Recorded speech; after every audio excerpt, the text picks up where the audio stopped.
My fellow Madridistas, welcome back. Listen, it has been less than 3 weeks, and we are already in over 50 countries.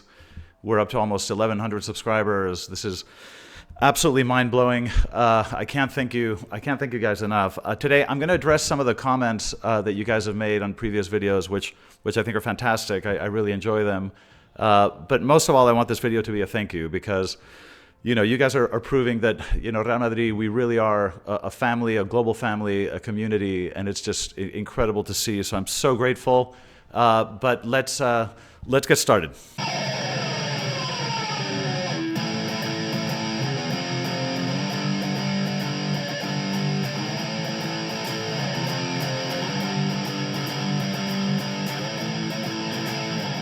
All right, my fellow Madridistas, welcome back. Listen. Once again, I can't thank you guys enough. I mean, this is what we're doing with this channel is just absolutely amazing. I want to show you guys, first of all, where we are. I mean, I'm blown away. These are the countries where we already have subscribers. Again, it's been less than 3 weeks. And, I'm really just blown away. I mean, the other day I was Googling out of curiosity, how long does it take to get to 1,000 subscribers on average? And it says 15 and a half months. Well, we've been able to do this together. We've been able to do this in less than 3 weeks. It's absolutely staggering. But, I really do want to emphasize that, Real Madrid, I have 2 sons, and I've told them since they were kids that Real Madrid is much more than a football club. It is much more than a sporting organization. Real Madrid it's a way of life. It's a philosophy of life. It's a value system that I think can apply to all aspects of your life. And I know that this is something that we all have in common. Real Madrid is about, self-improvement and sacrifice and humility and self-belief and the pursuit of excellence within yourself constantly. Real Madrid is a club that is about accountability. When things don't go right or you lose, the first and only place you look is in the mirror. So this is a club that is about excellence, the pursuit of excellence, total accountability, and really a belief in yourself, and above all, a belief to the bitter end, which is something we've proven on the pitch over and over. So I know that these are values that you all share with me. I was thinking the other day that if I met any of you, I don't know, at a dinner or a party or something like that, and you told me you were a Madridista, we would immediately be connected at some level because we would both know that these are values that we believe in and we identify. And so, it really is a fabric that holds us together. And anyway, it's just been wonderful to see your support. And I can't thank you guys enough. Now, let me just move on and talk about some of the comments that you guys have contributed in previous videos. And I thank you guys because I really enjoy reading them. One of the most common issues you guys raise is the issue of Rudiger. And whether Militao or Alaba are better, etc., and who would start. And I have to be honest with you, that's a very good question. It's a very, very good question because all three are excellent. I mean, I think Rudiger probably has more teeth.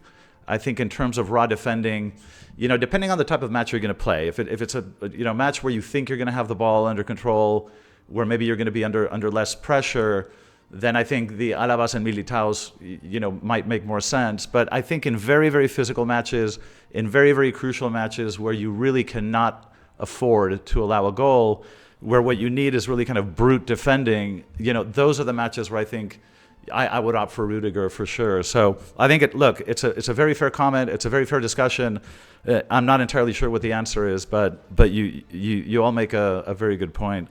Okay, secondly, I made an anecdote in another video about, buying a T-shirt at the, Real Madrid jersey at the store. And I had told a friend, don't buy the one with the 14 Champions Leagues because in Madrid, you never know when it's going to be 15. And a lot of you came back and said, well, don't disrespect the old jerseys because they have a lot of nostalgic value. And listen, you're absolutely right. Okay.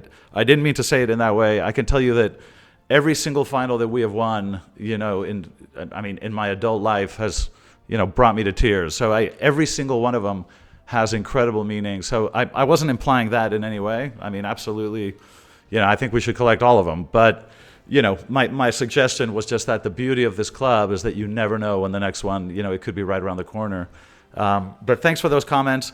Another thing that a lot of people mention is the issue of how many bodies can you have up front, because Enric is coming, Arda Güler is dying for minutes, and you still have Rodrigo and Vini. I mean, there's a lot of players, and how are you going to manage this?